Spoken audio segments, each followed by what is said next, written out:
So God must make this world a world of light, and in a world of light there can be no darkness. So God's Messiah would come, and God's Messiah would burn away all the darkness in the world. God is love.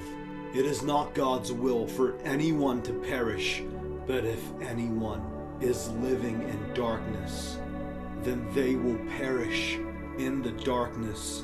When God's Messiah comes to burn away all the darkness in the world, the darkness that perpetuates the presence of evil, the darkness that perpetuates sin.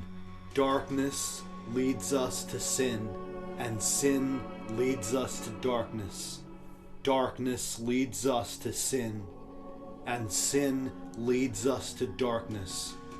So God's Messiah will come and burn away all the darkness in the world, because in a world of light there can be no darkness.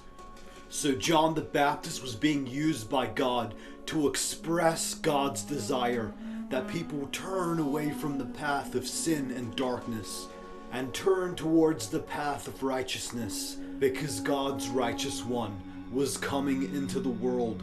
And John the Baptist was being used by God to fill people's minds and hearts with the expectation and anticipation of God's Messiah coming into the world, making this world a world of light where there is no darkness.